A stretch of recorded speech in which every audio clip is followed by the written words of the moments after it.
আসসালামু আলাইকুম। আমি আমার চ্যানেলে ভিডিও দিই না অলমোস্ট 2 সপ্তাহ হয়ে যাচ্ছে। বছর শেষ, 2024 সাল শেষ। ভাবলাম আজকে ভিডিওটা না দিলেও কেমন বেখাপ্পা লাগে, তাই না? যেহেতু আমি কন্টেন্ট মাঝে মাঝেই পাবলিশ করি। আজকে আমি খুব গুরুত্বপূর্ণ একটা টপিকস নিয়ে কথা বলবো। তো আমি সংসারের কাজ করি, টুকটাক কাজ করি। আপনারা কাজগুলো দেখেন আর আমার কথাগুলো খুব মনোযোগ দিয়ে শোনেন। হোপফুলি আপনারা যারা প্রোডাক্টিভ চিন্তা করেন, আপনারা যারা 2025 সালে কী করবেন, বছরের শুরুতে কী করবেন, অনেকেই অনেক কিছুই চিন্তা করেন। করা হয় না হয়তোবা অনেকের, কিন্তু আমরা চিন্তাটা সবাই করি এবং তাদের মধ্যে আমিও আছি। এই চিন্তাটা কেমন হওয়া উচিত সেটা হয়তোবা আমার এই ভিডিওটা দেখে না, আমার কথাগুলো শুনে আপনারা একটা আইডিয়া নিতে পারবেন। হয়তোবা না, অবশ্যই পারবেন। তো আমি আপনাদের সাথে আজকে শেয়ার করব যে বছরের শুরুর পরিকল্পনাটা কিভাবে করতে হয় এবং কিভাবে করলে আপনার পরিকল্পনাটা অনেক বেশি সহজ হয়ে যাবে এবং কিভাবে করলে আপনি আপনার এই পরিকল্পনাটাকে একদম প্রোডাক্টিভলি অ্যাপ্লাই করতে পারবেন। আচ্ছা, এত ইন্ট্রোডাকশনটা বড় না করে চলেন আমরা শুরু করি যে কিভাবে আমরা একটা প্রোডাক্টিভ চিন্তা করব। সেটা হচ্ছে বছরের শুরুতে 2025 সালটা আমি কিভাবে আমার জীবনের জন্য, আমি আমার নিজের জন্য ওয়েল প্ল্যান করতে পারি। আমি যেভাবে মাঝে মাঝেই করি, প্রায় করি, সেটাই আপনাদের সাথে শেয়ার করতেছি। আচ্ছা, বাংলাদেশের গড় আয়ু কত? আচ্ছা, এর মাঝে আমি আরেকটু বিরক্ত করি, সেটা হচ্ছে আপনারা কখনই ভাববেন না যে আমি আপনাদেরকে ডিমোটিভেটেড করতেছি এবং বছরের শুরুতেই এ ধরনের কথা বলে আপনাদেরকে মানে সবাই যেখানে 90% লোক যেখানে আনন্দ করতেছে সেখানে আমি আপনাদেরকে বোরিং হয়তো বা মানে কি বলবো, বোরিং মেসেজ দিচ্ছি, বিষয়টা তা না। আমি যখন বাস্তব কথা বলবো, ঠিক বাস্তবতার মধ্যে সৌন্দর্যও থাকবে এবং ওই যে বললাম, আপনি 25 সালের প্ল্যান বা পরিকল্পনা নিতে খুব বেশি সহজ হয়ে যাবে। আচ্ছা, বাংলাদেশের গড় আয়ু কত বলেন তো? আমি যতটুকু জানি, যদি ভুল না হয় তাহলে 65 বছর, রাইট?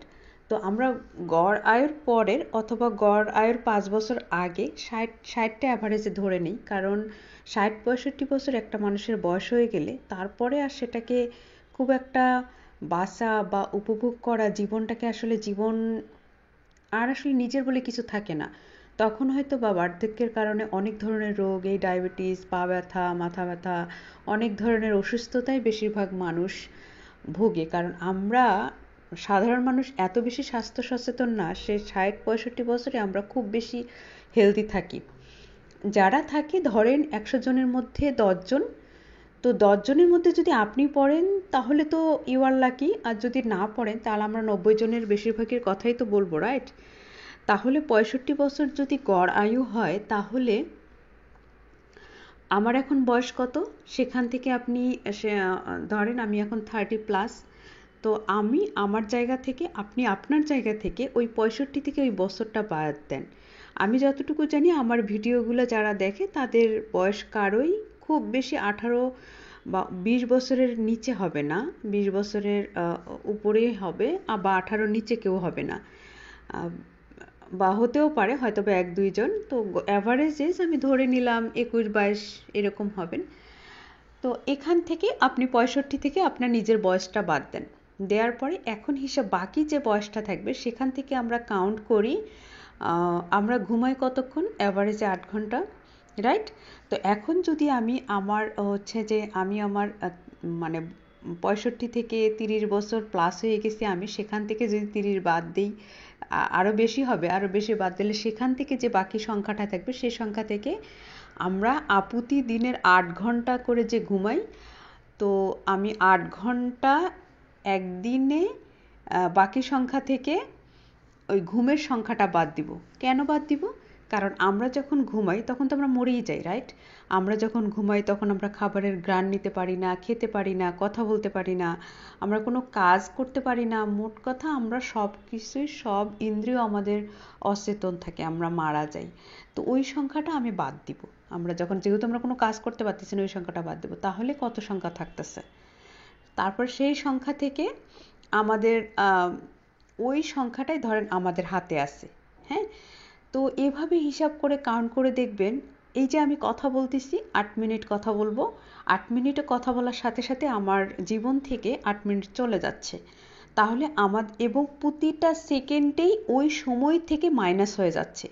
তো আমি যদি কিছু করতে চাই তাহলে কি আমাদের সময় নষ্ট করার সময় আছে?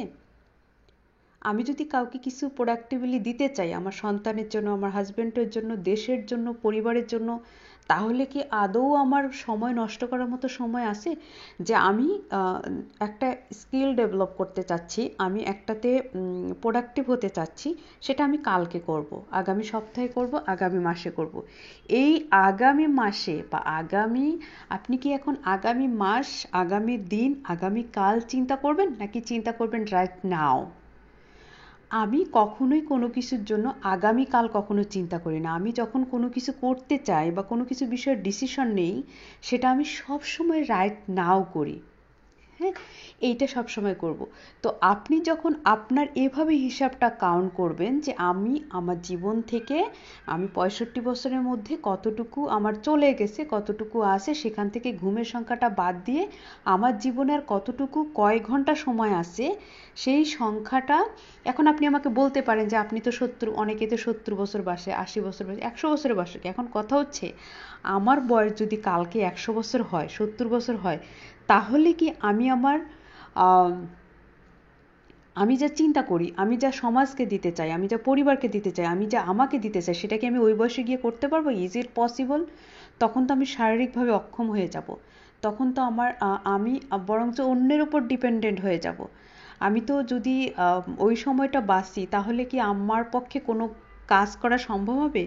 তখন তো আমরা নর্মালি অনেকভাবে ফিজিক্যালি বিভিন্ন ধরনের রোগ ব্যাধিতে ভুগি। আর আমরা যেভাবে লাইফ লিড করি, আর হচ্ছে যে ধরনের খাবার খাই, যেভাবে আমাদের ইনগ্রিডিয়েন্টসগুলো আশেপাশে, সেগুলো তো আমরা খুব ভালো পাই না, সেগুলো আমরা ভিতরেও ভালো দিই না, এটা আমরা সবাই জানি। তো এভাবে হচ্ছে আমাদের 24 সাল শেষ হয়ে যাচ্ছে। 25 সালে যারা পরিকল্পনা করবেন তারা এই জিনিসটা মাথায় রেখে পরিকল্পনা করবেন। এটা যখন আপনি মাথায় রেখে পরিকল্পনা করবেন, তখন আপনার কি হবে জানেন? আপনি সময় নষ্ট করবেন না, আপনি কখনো ভাববেন না যে আমি কালকে থেকে করব, এবং আপনি যতটা করবেন খুব হচ্ছে প্রোডাক্টিভলি কাজ করবেন, অ্যাক্টিভলি কাজ করবেন, সময় নষ্ট করার কথা আপনার মাথায়ও আসবে না। এবং আপনি কিভাবে ওই গোলটাকে উইদিন আ শর্ট টাইম আপনি ফিল আপ করবেন, এটা আপনি নিজেই, আপনাকে কারো মোটিভেশন শুনতে হবে না, কারো কথা শুনতে হবে না, আপনি নিজেই এটা আসলে করে ফেলতে পারবেন। অনেক কথা বলে ফেললাম, আপনারা কেউ বোর হবেন না। আর এই তো একদিন পরেই 2025 সাল, আমরা অনেক কিছু পরিকল্পনা করি, তারপরে বছর শেষে দেখা যায় আমাদের আসলে অনেকের এরকম হয় কিনা জানি না, আমার হয়, আমি দেখা যায় 10টা প্ল্যান করি, 10টার মধ্যে 2টা হয়, 3টা হয়।